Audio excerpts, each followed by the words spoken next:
யாழ் ஊடக மையத்தில் இன்று சந்திப்பை மேற்கொண்டது. எதிர்வரும் 21ஆம் தேதி திருகோணமலையிலே நடைபெற இருக்கின்ற இலங்கை தமிழரசு கட்சியின் தலைவர் தெரிவுக்கான போட்டியில் நானும் ஒரு வேட்பாளராக இருக்கின்றேன். நானும் அண்ணன் கௌரவ பாராளுமன்ற உறுப்பினர் சுமந்திரன் அவர்களும் அண்ணன் கௌரவ பாராளுமன்ற உறுப்பினர் ஸ்ரீதரன் அவர்களும் இருக்கின்றோம். உண்மையிலேயே இந்த இலங்கை தமிழரசு கட்சியின் வரலாற்றில் போட்டியில் தலைவர் தெரிவு நடைபெற்றது இந்த தடவையாகத்தான் இருக்கிறது. இலங்கை தமிழரசு கட்சியின் செயலாளர் அவர்களினால் அனுப்பி வைக்கப்பட்ட நிர்வாகச் செயலாளரினால் அனுப்பி வைக்கப்பட்ட கடிதத்திலே தலைவர்களுக்கு போட்டியிட விரும்புகின்றவர்கள் 6 ஆயுட்கால உறுப்பினர் கையொப்பத்தோடு அவரது விருப்பத்தை உறுதிப்படுத்தி அனுப்ப வேண்டும் என்று கோரிக்கை விடுக்கப்பட்டிருந்தது. ஒரு 30ஆம் தேதி அதுக்குரிய முடிவு நாளாக சொல்லப்பட்டிருந்தது. அந்த வகையிலே நான் அவதானித்தேன் யார் இதிலே போட்டியிடுகின்றார்கள் என்பதனை நான் மிகவும் அவதானத்தோடு பார்த்து கொண்டிருந்தேன். அண்ணன் ஸ்ரீதரன் அவர்களும் அண்ணன் சுமந்திரன் அவர்களும் இந்த தேர்தலிலே இந்த தலைவர் தெரிவுக்கு போட்டியிடுவதை என்னால் அறிய முடிஞ்சது. அது தவிர கிழக்கிலிருந்து யாருமே இதில் போட்டியிடாமல் இருந்தார்கள். அவை கிழக்கிலும் தலைவருக்கு தகுதியானவர்கள் இருக்கிறார்கள் என்பதை தெரியப்படுத்த வேண்டிய கடமை எனக்கு இருந்தது.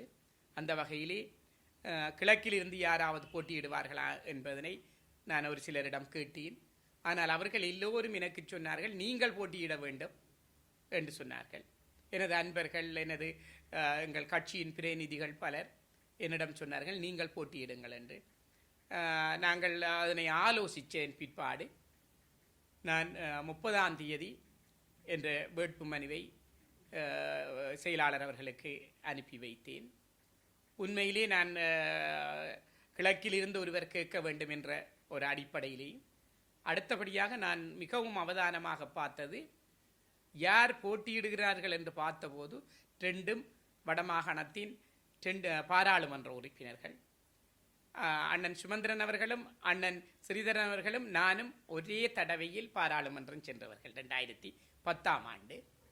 ஆனால் அதே நேரத்தில் இந்த எனது தந்தையார் 1952ஆம் ஆண்டு தொடக்கம் நாங்கள் தமிழரசு கட்சி தொடர்ந்து தமிழர் விடுதலை கூட்டணி அப்படி இருந்து வந்த குடும்பம் என்றபடியினால தமிழரசு கட்சியை எதிர்காலத்தில் அதன் நோக்கத்திலிருந்து மாறாத வகையிலே பாதுகாக்க வேண்டிய கடமையும் எனக்கு இருந்தது.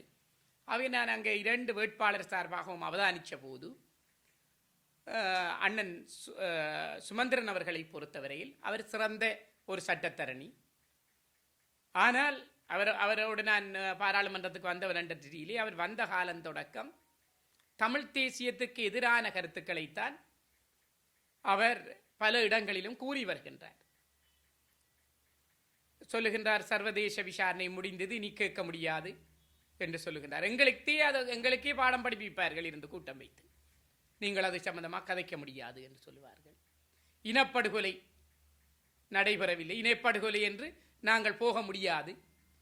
ஐக்கிய நாடுகள் சபையில் மனித உரிமை பேரவையில் நாங்கள் எங்கள் சார்பாக வைக்கப்பட்டிருக்கிற தீர்மானங்கள் ஆலோசனைகள் ஆதரவுகள் எல்லாம் இல்லாமல் போய்விடும் இனப்படுகொலை என்று போனால் என்றெல்லாம் சொல்லுவார். அதே நேரத்தில் அவர் ஒவ்வொரு நடவடிக்கையும் ஒவ்வொரு சொற்பிரயோகமும் உண்மையான தமிழ் தேசியத்தை பாதிக்கிற விதத்திலேயே இருந்து வந்தது.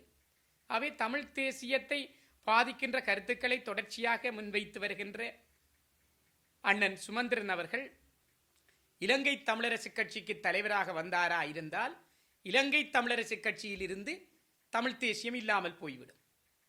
அது இலங்கை தமிழரசு கட்சி இதுவரை கொண்டிருந்த கொள்கைகள் கோட்பாடுகளை எல்லாம் பாதிக்க செய்துவிடும்.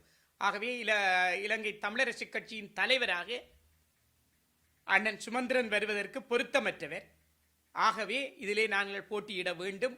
ஏனென்றால் அடுத்த போட்டியாளரை நான் அவதானித்தேன்.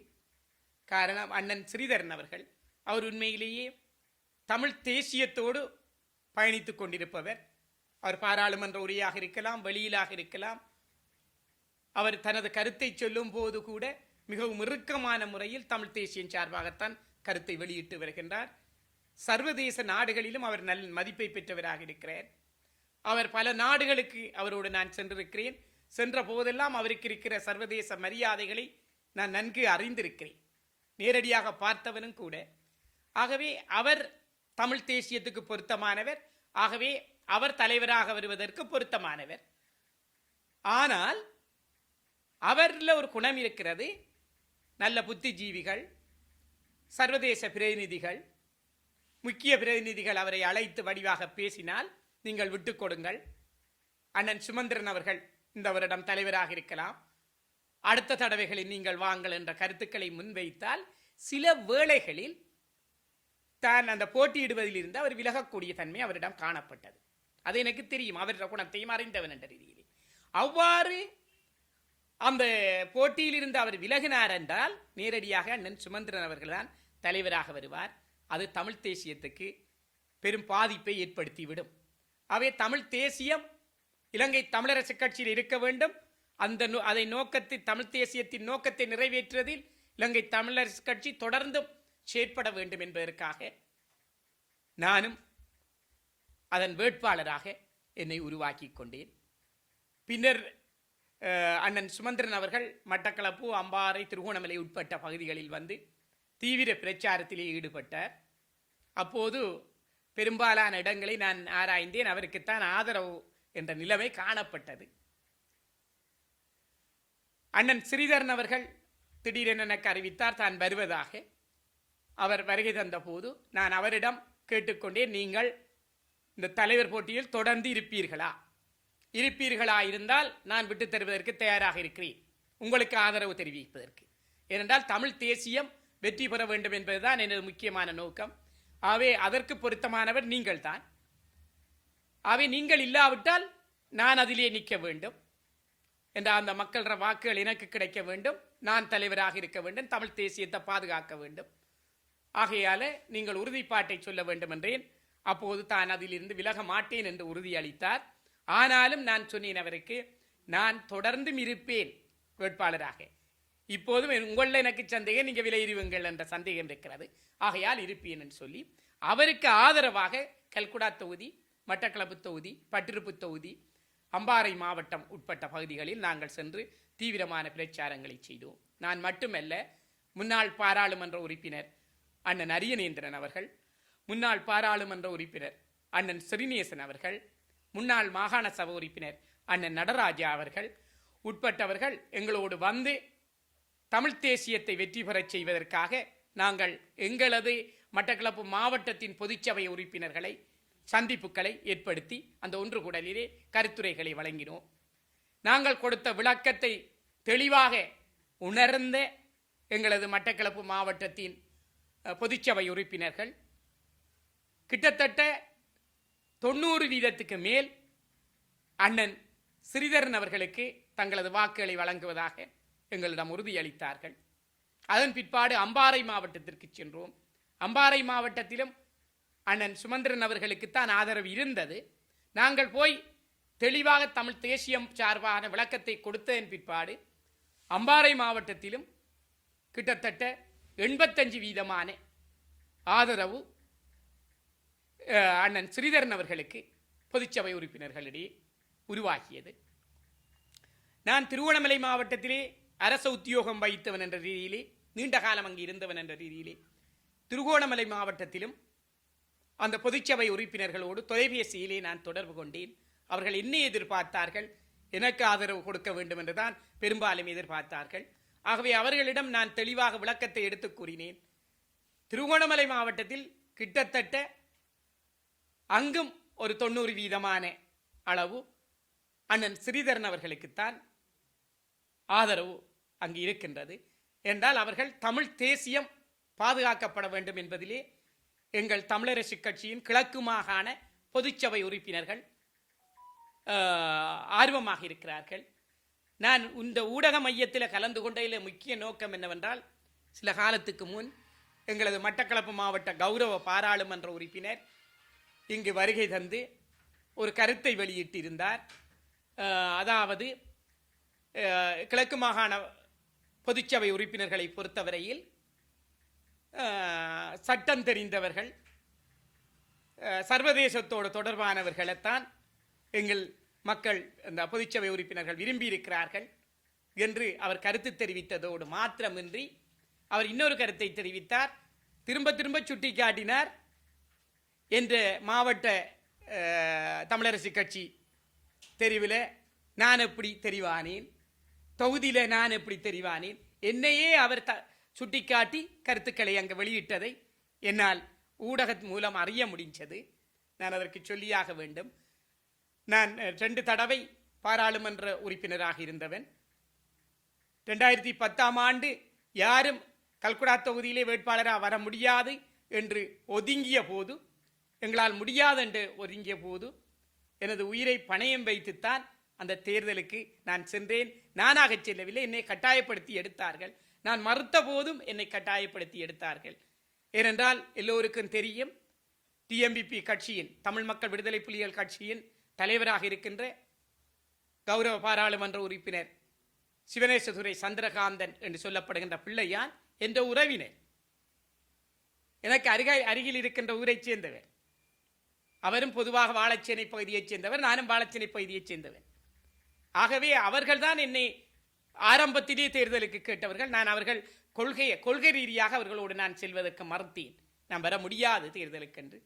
ஆனால் தமிழரசு கட்சி கேட்டபோது யாரும் ஏற்காத காரணத்தினால் நான் சென்று, அந்த காலத்திலே நாங்கள் அரச புலனாய்வு பிரிவினரால் பல வகையில் அச்சுறுத்தப்பட்டு, பல அச்சுறுத்தலுக்கு மத்தியிலே கண்ணீர் புக தாக்குதல் எல்லாம் என் மீது பிரயோகிக்கப்பட்டது. அதையெல்லாம் தாங்கி நாங்கள் மக்களுக்கு சேவையாற்றி 2 தடவை பாராளுமன்ற உறுப்பினராக இருந்தேன். எங்கள் மாவட்ட மக்களை பொறுத்தவரையில் பொதுவாக யாரும் புதிதாக தேர்தல் கேட்டு வாரவர்களுக்குத்தான் அவர்கள் வளமையாக கூடின வாக்கை அளிப்பது வளமையாக இருக்கிறது. ஏனென்றால் 2010ஆம் ஆண்டு தேர்தலில் நான் திடீரென போன போது எனக்கு முன்னே பாராளுமன்ற உறுப்பினராக இருந்த அண்ணன் அரியநேந்திரன், அண்ணன் அண்ணன் செல்வராயா, இந்த 2 பேரையும் விட எனக்குத்தான் கூடுதலாக வாக்களித்தார்கள். நான் தான் அதிகப்படியான வாக்களி 2010ஆம் ஆண்டு வந்தேன். 2015ஆம் ஆண்டு புதிதாக அண்ணன் ஸ்ரீநேசன் அவர்கள் தேர்தலில் வந்தபோது ஸ்ரீநேசன் அண்ணனுக்குத்தான் மிக கூடுதலாக வாக்கை அளித்தார்கள். அவை 2019ஆம் ஆண்டு தேர்தலிலே கௌரவ பாராளுமன்ற உறுப்பினர் சாணக்கிய ராகுல் அவர்கள் தேர்தலுக்கு வந்தபோது அவருக்கு கூடுதலான வாக்குகளை வழங்கி பாராளுமன்ற உறுப்பினர் ஆக்கினார்கள். பாராளுமன்ற உறுப்பினராக வருவது, அதிலே தோல்வி காண்பது, அது எல்லா இடமும் நடைபெறுகின்றது தான். பட்டிருப்பு தொகுதியின் பாராளுமன்ற உறுப்பினராக இருந்த ராசமாணிக்கம் அவர்களும், அதாவது சாணக்கிய ராகுல் பாராளுமன்ற உறுப்பினரின் பாட்டனார் கூட 2-3 தடவை தோல்வி கண்டவர். அவர் தொகுதி ரீதியாக நடைபெற்ற அந்த தேர்தலில் பெற்ற வாக்கை விட மிக கூடுதலான வாக்கைத்தான் நான் பெற்றிருந்தேன். ஏனென்றால் அது எனது தொகுதியில் இஸ்லாமிய மக்களும் இருக்கிறார்கள். நாங்கள் கிட்டத்தட்ட 50க்கு 50 வீதம் இருக்கின்றோம். ஆனால் பட்டிருப்பு தொகுதி 100 வீதம் தமிழ் தொகுதி, தமிழர்கள் 100 வீதம் வாழுகின்ற பகுதி. ஆகவே அந்த தொகுதியில் கூட அவர் பெற்ற வாக்கு நான் பெற்ற வாக்குகளை விட குறைவான வாக்குகளில் தான் அவர் பாராளுமன்ற உறுப்பினராக எல்லாம் தெரிவாகியிருக்கிறார். ஆனால் இந்த முறை தமிழரசு கட்சியின் வட்டார தெரிவு முறை வந்தபோது எனது வட்டாரம் வாழைச்சேனை வட்டாரத்திலே நாசுவந்தீவு, புதுக்குடியிருப்பு, வாழைச்சேனை ஆகிய கிராமங்களுக்கான தெரிவுகள் நடைபெற்ற போது நான் அதிலே நிறைய உறுப்பினர்கள் வந்து கலந்து கொண்டார்கள். அந்த வேளையிலே நான் அழையாமலே கௌரவ பாராளுமன்ற உறுப்பினர் சாணக்கிய ராகுல் அவர்கள், மட்டக்களப்பு மாவட்ட பாராளுமன்ற உறுப்பினர், எனது வீட்டுக்கு வந்தார். அந்த நிகழ்வு நடைபெற்றுக் கொண்டிருக்கும் போது திடீரென வந்தவர் தலைவர் தெரிவு வந்த போது அவர் எழும்பி என்னை அங்கிருந்த பிரதிநிதிகள் யோகேஸ்வரன் ஐயாவை நாங்கள் தலைவராக தெரிவு செய்கிறோம் என்று தெரிவு செய்ததும் அவர் எழும்பி சொன்னார், நான் மட்டக்களப்பு மாவட்ட பாராளுமன்ற உறுப்பினர், நான் தான், நீங்கள் இன்னாரைத்தான் நான் தெரிவு செய்கிறேன், அவரை ஏற்றுக்கொள்ளுங்கள் என்று வேறு ஒருவரின் பேரை அவர் சொன்னார். ஆனால் அவர் அவ்வாறு நடந்து கொள்ளக்கூடாது. அவர் ஒரு பாராளுமன்ற உறுப்பினர், அந்த வட்டாரத்தில் அங்கத்தவரும் இல்லை, அந்த வட்டாரத்துக்குரியவர் இல்லை. ஆனால் அவர் அதை செய்தார். என்றால் அவர் அந்த கட்சி ரீதியாக வந்திருந்தால் அது நன்றாக தெரிஞ்சிருக்கும். ஆனால் அவர் அதை தெரிவு செய்தார். ஆனால் மக்கள் விடவில்லை. இவர்தான் தலைவராக இருக்க வேண்டும் என்று என்னை தீர்மானித்தார்கள். நான் தலைவராக இருந்தேன், மற்றவர் செயலாளராக நியமிக்கப்பட்டார். ஆனால் அதே நிலையில் அவர்கள் தொகுதி வரும்போதும் என்னை தெரியக்கூடாது என்று முயற்சித்து கடன் நடவடிக்கை எடுத்தார். ஆனால் அதிலும் மக்கள் என்னை தலைவராக, தொகுதி தலைவராக தெரிவு செய்தார்கள் எங்களோட உறுப்பினர்கள். அதுக்கு பிறகு மாவட்டத்தில் கூட நாம் பொருளாளராக வரக்கூடாது என்பதில் தீவிரமாக செயற்பட்டார். ஆனால் அதிலும் கூட என்னை தெரிவு செய்தார்கள். அவர் இங்கு வந்து எனது சார்பான கருத்தை முன்வைத்தபடியினால் இந்த தெரிவு சம்பந்தமா நான் அந்த கருத்தை சொல்ல வேண்டியவர். அவை மாவட்டத்தில் பொருளாளராக இருக்கிறேன், கல்குடா தொகுதியில தலைவராக இருக்கின்றேன், கொரலைப்பற்று பிரதேசத்தில் தலைவராக இருக்கின்றேன், என்ற வட்டாரத்தில் தலைவராக இருக்கிறேன். ஆகவே அந்த உறுப்பினர்களால் தான் நான் தெரிவு செய்யப்பட்டேன். ஆனால் இன்று எங்களது கல்குடா தொகுதி மாத்திரமின்றி கிழக்கு மாகாண மக்களை 90% அன்னளவாக 90% அண்ணன் ஸ்ரீதரனை தமிழ் தேசியத்துக்காக ஆதரிக்கின்றார்கள். ஆகையால் எதிர்வரும் 21ஆம் தேதி நடைபெற இருக்கின்ற இந்த தமிழரசு கட்சியின் தலைவர் தெரிவில் அது கிழக்கு மாகாண மக்கள் தமிழ் தேசியத்தை எவ்வாறு நேசித்திருக்கின்றார் என்பது தெளிவாக வெளிப்படும் என்று நான் கருதுகின்றேன். என்ற அந்த அளவு அந்த மக்கள் உறுதியோடு இருக்கிறார்கள். மீண்டும் அண்மையில் கூட அண்ணன் கௌரவ பாராளுமன்ற உறுப்பினர் சுமந்திரன் அவர்கள் அங்கு வருகை வீடு வீடாக சென்றிருந்த போதும் அவர்கள் தேசியத்தை நாங்கள் பாதுகாக்க வேண்டும், தமிழ் தேசியத்தை, தமிழரசு கட்சியில், இலங்கை தமிழரசு கட்சியில் தமிழ் தேசியத்தை பாதுகாக்க வேண்டும் என்பதற்காகவும், கடந்த காலங்களில் தமிழரசு கட்சியின் ஒரு முக்கிய பேச்சாளராக இருந்த அண்ணன் சுமந்திரன் அவர்கள் வெளியிட்ட கருத்துக்கள் தமிழ் தேசியத்துக்கு எதிராக அமைந்திருந்தபடியினாலும் அவர்கள் அண்ணன் ஸ்ரீதரன் அவர்களே ஆதரிப்பதை தெளிவாக தெரியப்படுத்தியிருக்கிறார்கள் எங்களுக்கு. ஆகவே எங்களோட பொதுச்சபை உறுப்பினர்கள் வடமாகாணத்திலும் நாங்கள் எதிர்பார்க்கின்றோம். என்றால் நான் ஒரு வேட்பாளராக இருந்தாலும் அண்ணன் ஸ்ரீதரன் அவர்களைத்தான் நானும் ஆதரிக்கிறேன். எனது வாக்கையும் அவருக்குத்தான் போட இருக்கிறேன். எனக்கு நீங்கள் போட வேண்டிய அவசியம் இல்லை. ஆனால் நான் போட்டியில் இருந்து விலக மாட்டேன். நான் அதிலே இறுதி வரையும் இருப்பேன். ஏனென்றால் தமிழ் தேசியம் பாதுகாக்கப்படும் வரை நான் அதிலே போட்டியிலே இருப்பேன். ஆகவே எங்களது வடமாகாண மக்களும் அதனை உணர்ந்து தமிழ் தேசியத்தை நீங்கள் வெற்றி பெற செய்ய வேண்டும்.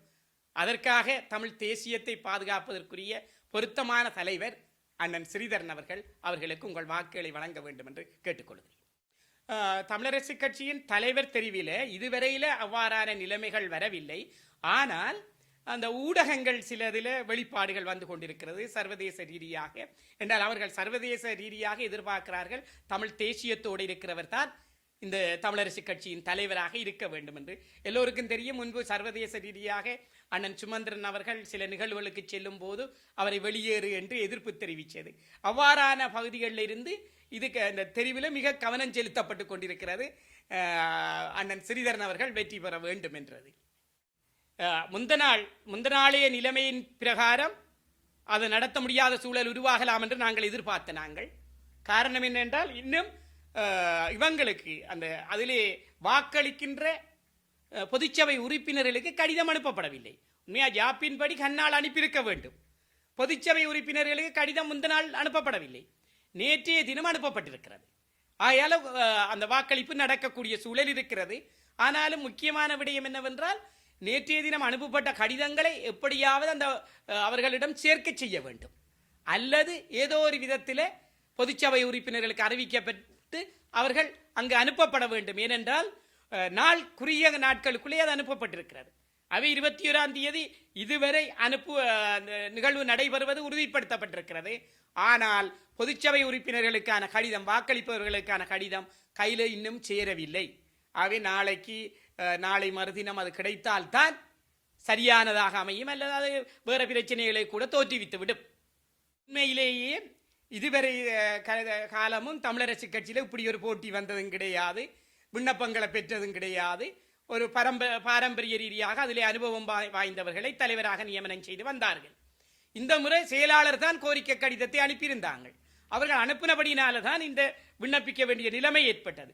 3 பேர் விண்ணப்பம் அனுப்பியிருந்தால் முதலாவது செய்ய வேண்டிய வேலை அவர்கள் செயலாளர் தலைவரை அழைத்து 2 பேருமாக பேசி அரசியல் குழுவோ அல்லது தேர்தல் நியமன குழுவோ இருக்கும் அந்த குழுவை கூட்டி இந்த 3 பேர் விண்ணப்பிச்சிருக்கிறார்கள். ஆகவே இந்த 3 பேரையும் முதல்ல அழைச்சி பேசுவோம். சமாதான பேச்சுக்கு வர வேண்டும். முதல் ஏதாவது ஒரு சமாதான நடவடிக்கையை இவங்கள் செய்திருக்க வேண்டும். ஆனால் அந்த செயற்பாடு அவர்களால் மேற்கொள்ளப்படவில்லை. ஆனால் அவர்களே சிலர் எனக்கு SMS அனுப்பினார்கள், நீங்கள் எப்போது இந்த மாவட்டத்துக்கு பிரச்சாரத்துக்கு வருகின்றீர்கள் என்று. அவை உங்களோட தியதியை தாருங்கள் என்று அனுப்புகிறார்கள். அது உண்மையிலே பொருத்தமான நடவடிக்கை அல்ல. முதல் 3 பேரையும் அழைச்சி பேச வேண்டும். அது பொருத்தம் வரவில்லை என்றால் அல்லது அவர்கள் ஒற்றுமைப்படவில்லை என்றால் அடுத்த கட்ட நடவடிக்கைக்கு போகலாம். யாப்பின் படி தேர்தல் நடத்துறது குறிக்கப்பட்டிருக்குது. ஆனால் நாங்கள் அண்மையிலே கொழும்பிலே கௌரவ பாராளுமன்ற உறுப்பினர் ஐயா சம்பந்தன் அவர்கள் வீட்டில் நாங்கள் அரசியல் குழு கூடியது. ஒழுக்காற்று குழு தலைவர் என்ற என்னையும் அழைத்திருந்தார்கள். நானும் அங்கு சென்றிருந்த போது அப்போதுதான் இந்த 3 பேரும் கதைச்சு நீங்க ஒரு சுமூகமான நிலைக்கு வரையிலாதா என்று அங்கு வருகை தந்த அரசியல் குழுவின் பிரதிநிதிகளும் ஐயா சம்பந்தன் ஐயா அவர்களும் விட்ட வேண்டுகோளை ஏற்று இதற்கு முதல் படி கருத்தை வெளியிட்டவர் அண்ணன் சுமந்திரன் அவர்கள். எங்களுக்கு ஒரு நாள் தாங்கள், நாங்கள் பேசி உங்களுக்கு முடிவை சொல்லுகிறோம் என்று. அப்ப மற்றவர்களை கேளுங்கள் என்றார். நான் சுமந்திரன் அண்ணன் அவர்கள் சொன்ன கருத்தை 2 பேரும் ஏற்றுக்கொண்டோம். ஏனைய 2 பேரும் அவை 3 பேரும். அப்போ நான் உடனடியாக மட்டக்களப்புக்கு வர வேண்டும் என்றதிலே உடனே கதைப்போம் என்று சொன்னேன். இல்லை இல்லை, ஒரு நாள் நமக்கு வேணும் என்று சொன்னார்கள். ஆனால் அடுத்த நாள் அண்ணன் ஸ்ரீதரன் அவர்கள் விடுதியில தான், மாதுவேல விடுதியில அண்ணன் சுமந்திரன் அவர்கள் சந்திக்க வந்தார்கள். அவர் வந்து இருந்ததும் தான் அவர் வைத்த கருத்து, தான் தேர்தல் அந்த போட்டியிட போகிறேன், நீங்கள் ஆதரவை தாருங்கள், உங்களுக்கு வேணுமென்றால் சிரேஷ்ட தலைவர் அல்லது வேறு பதவிகளை அதில் தர்றேன்னு சொல்லித்தான் அவர் அந்த கதையை ஆரம்பித்தார். அப்போது அண்ணன் ஸ்ரீதரன் அவர்கள் தெளிவாக சொன்னார், நீங்கள் முன்பு என்னை தலைவராக வருமாறு நீங்கள் தான் சொன்ன, நீங்கள் சொன்ன நிமித்தம் தான் நான் அந்த நடவடிக்கைக்கு வந்தேன் என்று தன் கருத்தை சொன்னார். அப்போது அதற்கு சுமந்திரன் கௌரவ பாராளுமன்ற உறுப்பினர் அவர்கள் சொன்னார்கள், நீங்கள் மாவை ஐயாவிடம் சொன்னீர்கள் நான் 5 வருஷத்துக்கு நான் தலைவருக்கு போட்டியிட மாட்டேன் என்று சொன்னீர்கள். நீங்க அந்த சொன்ன கருத்தை வைத்துத்தான் நான் இதிலே கேட்க வந்தேன் என்று. அதற்கு அவர் சொன்னார், நான் மாவையண்ணன் கேட்கிறேன்டால் நான் வரமாட்டேன் என்று தான் சொன்னேன். நான் வேற இதில் 2 பேரும் கதைச்சு கொண்டார்கள். நான் அமைதியாக இருந்தேன். என்றால் 2 பேர் கருத்திலேயே விட்டுக் கொடுப்பு வரவில்லை என்றால் 3வது நான் கதைச்சு பிரயோசனம் இல்லை தானே. நான் அமைதியாக இருந்தேன். இறுதி முடிவு எடுக்கப்பட்டது. அப்ப ஏன் நீங்கள் இந்த இதை செய்தன்றதுக்கு காரணத்தை சொன்னார். அங்கிருக்கிற பெரியவர்கள், அங்கிருக்கிற உறுப்பினர்கள் நீங்கள் பேசி வாங்கல் என்று சொல்றாங்க. அந்த நேரம் நாம முடியாது என்று சொல்லக்கூடாதானே. அதுக்காகத்தான் இப்படி ஒரு வேலை திட்டத்தை கொண்டு வந்து நாம முடிவு அறிவிக்கிறதுக்கு செய்தோம் சொல்லி சொன்னார். இல்ல, அவர் தங்களுக்கு அப்படியானது நான் கருதின கருத்து தான் அது. ஆனால் அவரிடம் நான் அதை வினாவிய போது அப்படி ஒன்றுமில்லை, நானும் அதிலிருந்து விலகிக் கொள்ள மாட்டேன் என்ற கருத்தை அவர் முன்வைத்தார். அதனாலதான் நான் அவருக்கு ஆதரவை தெரிவித்தேன்.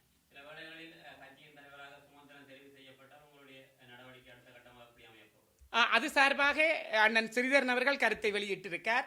நான் அந்த தேர்தல் முடிவின் பின்புதான் எனது கருத்தை வெளியிடுவேன்.